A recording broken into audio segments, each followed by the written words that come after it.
That bowl of chili in your fridge right now? Science says it's actually better today than when you made it yesterday. The flavors have transformed overnight through a process food scientists call flavor melding. But those leftover nachos? They're experiencing something completely different: catastrophic moisture migration. I'm about to show you why some leftovers become culinary masterpieces while others turn into inedible disasters. Did you know that restaurants in Thailand deliberately make curry a day before serving it? Or that Italian grandmothers insist on day-old lasagna? It's not just tradition, it's chemistry. When collagen-rich foods like stews cool down, the broken down proteins create a gel-like matrix that traps flavor compounds, intensifying the reheated taste experience. But here's the shocking part. The same scientific process that makes your beef stew incredible is exactly what destroys your French fries. In the next 10 minutes, I'll reveal the 5 foods you should always make extra of for better leftovers, and the 3 foods you should never try to save, unless you enjoy the taste of disappointment. The science of leftovers isn't just fascinating, it could revolutionize how you cook and save you hundreds on wasted food. We've all had that moment, when yesterday's stew tastes better than when it was fresh. It's not your imagination.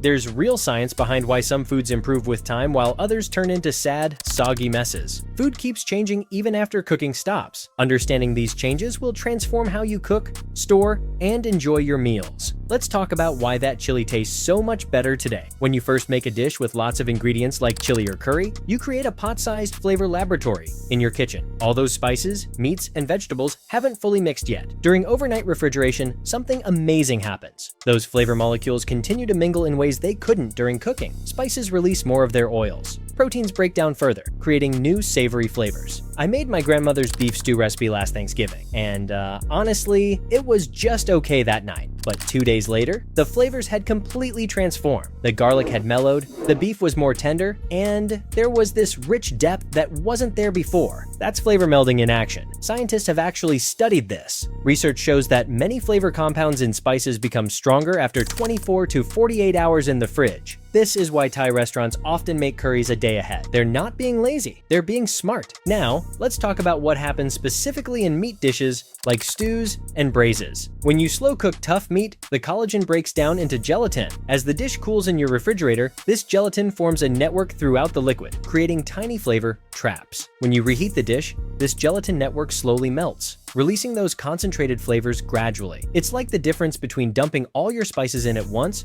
versus having them release slowly throughout your meal. I discovered this by accident when making beef bourguignon for a dinner party. A storm hit, so I had to cancel, and the dish sat in my fridge for 2 days. When I finally served it, everyone kept asking what I did differently. The meat was fork tender, and the sauce had this velvety richness that wasn't there before. That's the collagen matrix at work. This is why dishes like beef stew, chili, and tomato sauces are consistently the best leftovers. The combination of flavor melding and the collagen matrix creates an enhancement that's impossible to achieve with freshly made food. But now for the bad news, the same laws of physics and chemistry that make your stew amazing are actively destroying your French fries, fried chicken, and nachos. The villain here is moisture migration. This is when water molecules move from wet areas to dry areas, trying to balance out. It's a basic law of physics, and it's the worst enemy of crispy foods. Take those leftover nachos. When fresh, they're perfect. Crispy chips, melty cheese, moist toppings. But overnight, moisture from the salsa, beans, and other toppings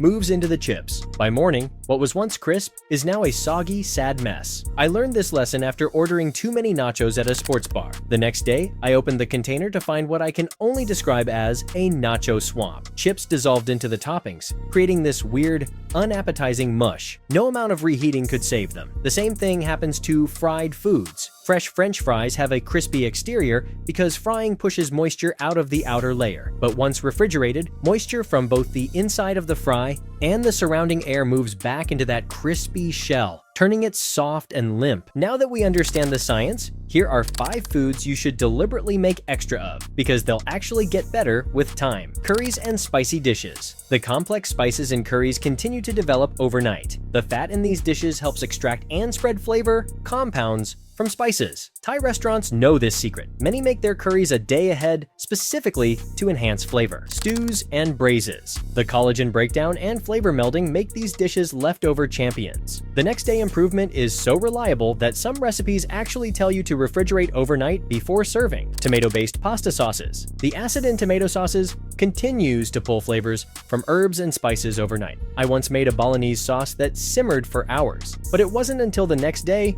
that it developed that deep, almost wine-like richness. Chili. Combining the benefits of both spicy dishes and meat stews, chili might be the ultimate leftover food. The beans also continue to absorb flavors overnight, becoming little flavor bombs themselves. Soups with grains or beans, barley, farro, and beans continue to soak up broth overnight, expanding and releasing starches that give the soup a richer texture. What starts as a thin soup often transforms into a heartier, more filling dish by the next day. I've started deliberately cooking these dishes a day before I plan to serve them. The difference is amazing: less work on serving day and much better flavor. On the flip side, here are 3 foods that you should never try to save as leftovers. The science is simply working against you. Fried foods. Moisture migration destroys the crispy exterior that makes fried foods so good. French fries, fried chicken, tempura, all become dramatically worse overnight. Dressed salads. Once dressing hits delicate greens, it begins breaking down cell walls. What was crisp and refreshing becomes wilted and slimy. I've watched countless office workers pack dressed salads for the next day, only to throw them away uneaten. Nachos and other crispy topped foods. The moisture from toppings will inevitably move into the crispy base, creating what scientists call structural failure. Studies show that nachos begin losing their crispness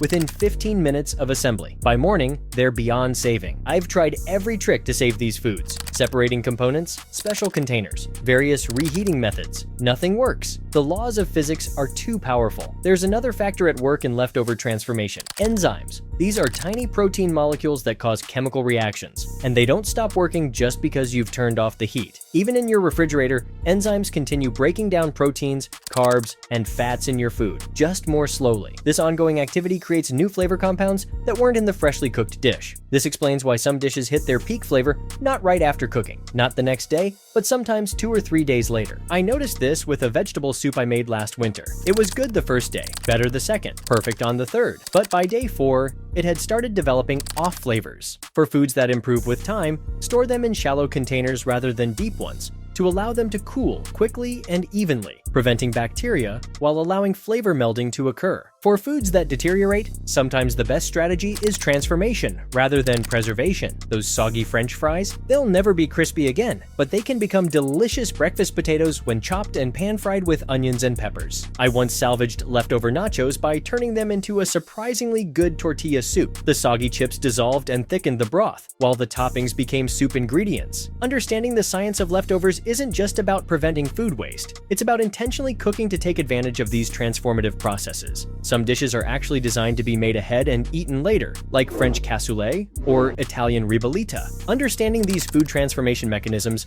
helps us make better decisions about what to cook when planning for leftovers, encouraging more creative approaches to food storage and repurposing. If you found the science behind leftover food fascinating, you're going to love my next video where I explore how medieval peasants actually invented fast food. That's right, those portable meat pies and never-ending pottage stews weren't just survival food. They were genius culinary innovations that fancy restaurants now charge premium prices for. I'll show you how 700-year-old meal prep techniques rivaled modern crockpots, and why their waste-free cooking puts our food habits to shame. From artisanal breads to handheld Cornish pastries, the original Hot Pockets, you'll discover how peasants created fast food concepts that we still use today. Click on the video link in the description now to discover how these forgotten food pioneers created a sustainable food system that modern chefs are only now rediscovering. And don't forget to subscribe to Noodle and Fork for more deep dives into the fascinating science and history behind the foods we eat every day. Until next time, I'm off to enjoy some leftover chili that's been developing flavors in my fridge since yesterday. And trust me, it's going to be amazing.